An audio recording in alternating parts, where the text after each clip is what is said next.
No matter where you come from, have experienced the pain of losing a loved one through an accident on our roads. All of us have experienced, by direct or indirect connection, having somebody receive some injuries that affect their lives in a major way through accidents on the roads. Now, tonight, it's with respect to those we've lost on our roads and with the ambition to try and change this, that we host a gentleman from the National Transport and Safety Authority. We have Mr. Samuel Musumba, who's the Director of Road Safety and Strategies, or rather the Manager for Road Safety and Strategies at NTSA, to try and help us understand, first of all, where are we, why are we here, and where we need to go. Karibu sana. Thank you, Victor. Thank you for having me here. It's an absolute pleasure, and we hope to have an insightful conversation for the 47 counties that are watching us tonight. Thank you. Karibu sana. Asante sana. Now, perhaps you can just tell us in brief, where are we in terms of numbers? How are we doing so far by this mark of, of this year in terms of our roads? Victor, I will tell you that things don't seem to look so good. Last year was a bit even tougher, because by the time we were ending last year, I was at about 4,753. Wow. We lost those lives. Wow. Then come this year, we began so well. January, February, up around April, we were like, wow, it's a negative. We were doing up to a negative of 10. Yes. But things just started changing thereafter.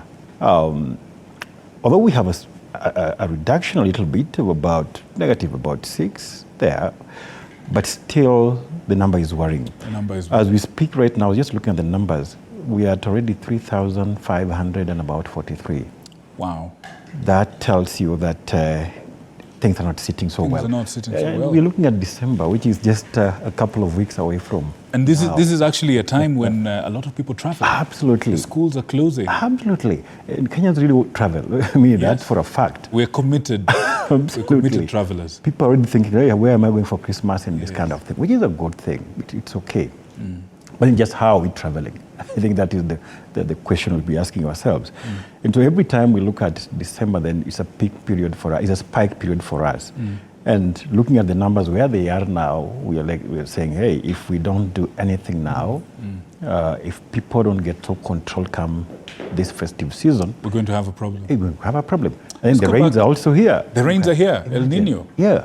Let's go back to basics. Yeah. And I want us to talk about the intersection between the El Nino focused and road safety in a bit. Because we've already received reports of flooding in Marsabit, in Busia, and people are dying already. Absolutely. Back to the beginning. Why do we have numbers of such kind in this country? What are we doing wrong, or what's happening to cause this level of road accidents? Victor will tell you this, that if you look at the road safety challenge that we have, which is also across other countries in the world, I would say we are at a crossroad. And the challenge now for us in developing countries seems to be growing by day. Even with low levels of motorization compared to European nations who have so many vehicles. But our numbers seem to be just going up every other day. Yet we have very few vehicles, by the way. If you look at our numbers in the country, we have about 4.8 million vehicles only, against a population of about 52 million. So that's paltry when you compare to other European nations. Right. But then, why are the numbers? Why are people just dying on these roads? If we look at our statistics, over time, we are realizing that there's so much to do with behavior. Just the way we behave on these roads. Right. If you look at our roads around the country, they're so good. Actually, every county, the 47 counties we're talking about here, has a good road. These days I go to my village and wow, I can drive to my home. It's never easy, those days. But there's a lamy somewhere. And that tells the government is really trying in terms of infrastructure. Well, a few roads could be having challenges here and there, but at least fairly good. The kind of vehicles Kenyans are consuming, I'll tell you, they're good cars. Gone are the days when you would see those face me, those things, and the a car ambition. That's held together by glue and a prayer. Exactly. Right. These days, every car ahead of you actually is nice, new. The numbers are up there. Actually, Kenyans are consuming the series every other day. That's right. Right now we are at KDN, I think. Right. I'm not wrong. Soon to exhausted. Soon you'll be exhausted. Yeah. So tells you every vehicle ahead of you is actually good. So then what is the problem? It is just the way we are behaving in all these spaces. In the space of that car, in the space of these good roads that we're having, the kind of things that we do are actually leading to a lot of this. Tell me quickly as you can, what sort of behavior are we seeing that is causing all this that we're seeing? Yeah. If you look at the issues that we see on our roads, it has to do with a lot of choices that we make. What choices am I making in that traffic? You choose to speed places we are not supposed to speed. Particularly now, speed is a serious killer. It's actually the leading. In this speed again is associated to other misdemeanor again, drink driving. I see. A guy who drinks actually will speed. It has that relationship. And to the extent that he won't even belt up. Whenever we've done operations on these roads, the things that we see are weird. One time I intercepted a driver who he has not even put on the lights. The headlights? Moving exactly. In the night? In the night. He's moving in the darkness. And you're like, boss, where are you even going to? Nenda nyumbani. How? I mean, who is even taking you? You're blind. There's no headlights on it. Inside, this guy's not even belted up. You can imagine. And he's still even arguing like, hey, no, I can still get home. I've always gotten home. And you're wondering, really? These are people who end up at home, and next day you ask him, hey, how did you arrive? Hata sijui. I don't know how I arrived here. And it's like the car knew home and to do this kind of things. So there's so much to do with one behavior leading to another and another, and you see it actually compounds the problem. Because when we look at speed, then you look at the way people drink and driving, then the motivation to speed and the motivation not even to belt up and do those crazy things is just so much. High. It's so high. But what about these other guys, these other road users? We've seen, for example, I know you were making a point there, we've seen lots of campaigns around drivers needing to respect cyclists, for example, or even motorcyclists for that matter. And now we also have some rather worrying cases of pedestrian deaths, people who are just going about their business and death meets them there. What do you have to say about that? Exactly. Actually, if you look at our numbers, the leading in terms of those fatalities and those injuries is actually pedestrians. And Nairobi happens to be the leading county when it comes to this. Guys are knocked on these highways, left, right, center. Why is this happening? Partly it's, we would blame them, partly, because there's so much using undesignated places. People cross anyhowly, and they don't seem to be even caring about even the traffic lights. It's red, I'm passing. It's green, I'm still going through, and all that. Look at where they're crossing, like the superhighway here, under the footbridge. You put a footbridge here, you start crossing the other side, Right. It's really worrying. Which actually, and I'm sorry to cut you, it leads us back to the conversation around behavior. Exactly. Now, on that point, please hold there. We want to take a short break. Good people, when we come back, we want to delve into this behavior that appears to be the real culprit behind all these worrying numbers. Absolutely. And hopefully we'll find some solutions, including a great ambitious plan by the NTSA and all the stakeholders about cutting these numbers into half. He's going to tell us exactly how they plan to do so and what they require of you and me. All that after the break.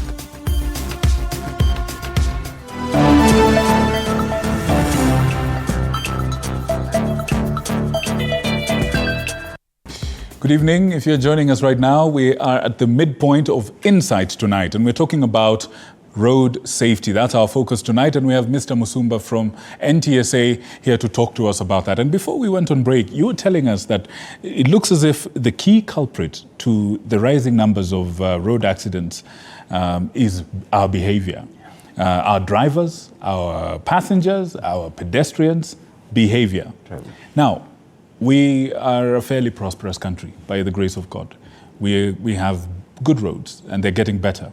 We have good quality cars and they're getting better. And we have more and more people being able to afford these cars. It looks as if this prosperity is now becoming one of the reasons for our destruction, which leads the question, what do we do about it? I understand your organization has come up with a great plan. Talk to us a little bit about that. Thank you, Victor. Looking at where we've come from, since inception of NTSA, that's 2012 to date, a couple of years now. And when we were being formed, already the phenomena we are talking about worldwide was already a problem. And the UN Council sitting, looking at the issues that affect the human population globally, they found that issues around road traffic crashes and injuries were actually just going up. In fact, compared to other killer phenomena like HIV, malaria, those diseases, like they were being contained. They said, hey, look, we need to do something here. Because every year, globally, 1.25 million dying. It's a lot of people. The world was like, no, we need to do something. Those are lots of employees, Exactly. Those are parents, Exactly. Those are breadwinners. You can't even compare to certain wars, obviously, those numbers. They said, no, we have to do something. So they came up with a plan called a UN Global Plan of Action for Road Safety.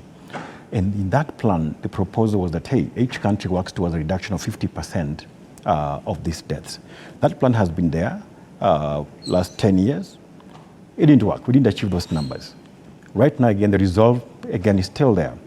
Another plan, again, 2021 to 2030, has worked towards the SDG framework, which is 2030 goal. And again, in this same plan, we're being called upon, many countries, of course, we signed that protocol under the UN convention, that we work towards a reduction of 50%. Now, if you look at our numbers, surely if we were to do that 50%, I talked about 4,700 and something, 753 last year. Right. 50% of that would give us about 2,000. Right. Not so good, because there are still lives lost. That's a lot of people still. Somehow. Yes. Yeah. So that took us to the drawing board to start again now looking at our strategies. What haven't we done right that our numbers still are up there? What didn't we do right that we didn't achieve that 50%? So we did come up with a national road safety action plan, which today, actually we had a conference that was validating that plan. I think the first plan for our country actually. And in this plan, we have domesticated all those good recommendations that came from the UN plan of action. And very good proposals coming through in that plan, from how do we deal with every road user? How do we deal with issues infrastructure? How do we deal with issues leadership? How do we even fund some of these interventions? Because road safety is expensive, by the way. Funding is a key, is a big thing. Yeah. So that is really what we are doing now. And if you look at that plan, we have prioritized 8 areas. Okay. And we believe that implementation of these 8 areas will actually take us to that 50%. Okay. It's a moving target, yes, but hopefully, if we commit to this, we should be able to get to that 50%. It's a path we are walking. What are some of these 8 areas, please? Yeah, the first area, which is very key, really is around leadership. Managing road safety issues, coordinating all these issues, you need many people to come on board. The collaboration, the partnerships, because you can't do it alone. As an agency, by the way, we walked that path for some time, quite alone. And you could see every Kenyan, hey, where's the NTSA? This happens, where's the NTSA? Yes. But this plan now gives us an opportunity to bring everybody on board. A shared responsibility. Okay. This is our problem, that we need to work together. Okay. So the leadership aspect is number one. That can the leadership now marshal all this support, marshal collaboration, marshal partnerships, marshal all this funding put together. So under that, we're proposing to come up with a multi-agency governance framework. Okay. They will actually coordinate all these issues together and be able now to push road safety at that level. Actually, it puts road safety at the highest level in terms of governance. Because that was lacking in this country. You hardly heard about the top guys talking about it. It was just like, it's an NTSA affair. But now it's the highest level of leadership, and we hope that at that level, then we're able to move and the country that we live. Number two, it's about funding. Okay. Where do we get these funds? So we've looked at all opportunities for funding, including internally. There are funds on fuel, these fuel levies. There are funds on road construction. To every road under construction, we get some percentage out of it towards road safety. Because it's foolhardy to construct such a beautiful road like this one, and you're talking about safety. Can we get a percentage of that to safety? Okay, the fines people are paying. Leadership, yes, and safety, and funding. Okay. Then number three, we're talking about safe infrastructure. Okay. That looking at our infrastructure, are we safe from design and all that? People are saying, this road is a killer road. Certain things are missing. Here. Exactly. Yeah. Do we have enough non-motorized facilities? People who can walk and all that. People can cycle. Or bicycles, yes. Bicycles. Are we having that?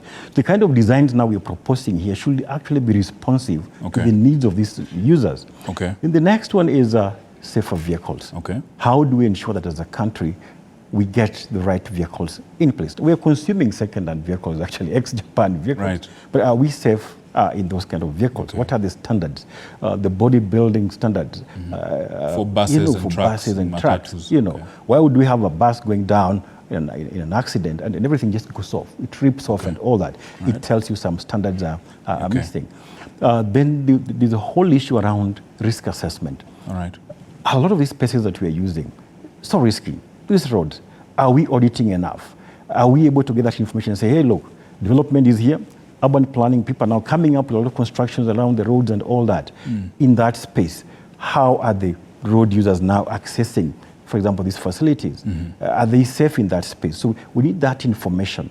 And that will help us now plan up for, if it is an urban area, are we able to come up with a multimodal kind of planning where we take care of everybody, speed, all the stakeholders, everyone who needs to use the space. You are safe when you're moving in that space. Right. The other thing now we're also looking at in the plan is issues around data and research, because we have to be evidence-based. Right. Our approaches. The numbers don't lie. The numbers don't lie. Right. So if we say pedestrians are the ones being killed here, can we do something about it? The intervention we come up with must be evidence-based. Okay. And the last thing now is around post-crash care.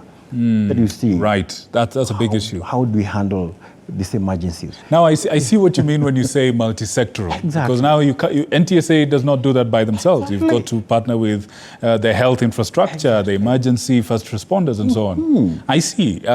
Now, this is a big plan. It's also a big plan for a big problem. Unfortunately, for this very humble show, we have very little time. But before I let you go, I want to give you an opportunity to speak to Kenyans from your heart. I believe this is your camera. Thank you. Speak to them. Talk to them about the upcoming festive season. There's going to be a whole lot of traveling. There's going to be El Nino projected. Talk to them. Let them know how they can partner with you and your organization. Also, let them know what their responsibility, our responsibility is going to be. I'm sitting back and I'm listening as well. There's your camera. Please speak to us. Thank you. Kenyans, road safety in this country, we are at a crossroad. If we don't do anything, things are going to get worse. The numbers, as we speak, are still up there. Over 3,000 lives lost. Things that we could do differently and bring down these numbers. We can prevent this from happening. Our behavior, speeding, drink driving, common things that we know about, that we've talked about many times. Even just belting up. I mean, it doesn't cost you anything to just put on that belt. Don't put that belt because you've seen me or a police officer. I have no interest in that. It is your life that we are talking about here. Very soon, we are going to go into the festive season. And around this time, it's hype everywhere. No problem. You have to go out there, merry, and do that. But as you do that, think about your life. Prioritize some life. Prioritize your life, your neighbor's life, your children's life. All these lives are very important. How have you prioritized lives of everybody around you? That's why we're saying here, it's a shared responsibility. Safety is a shared responsibility. The choices you make, look at how they're going to affect you, your next neighbor, and somebody else on that road. Your driver, your choices you're making, speeding and doing all that, you're going to affect a pedestrian there. You're going to affect another vulnerable road user somewhere. So we're asking you that as you go for this festive season, please let us be so careful. I want to urge you to plan your journeys. Don't wait for 24th. Christmas Day is when you want to do all this madness. You want to move so fast, you want to get to places where you have never been to.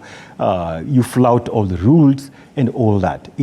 Just saying, I want to get to Christmas finds me, maybe whatever I'm going to. Can we plan our journeys as early as now? If you're this family, this big family, please don't bundle everybody in this one vehicle and you want to travel at the same time. We have lost whole families because of that kind of choice.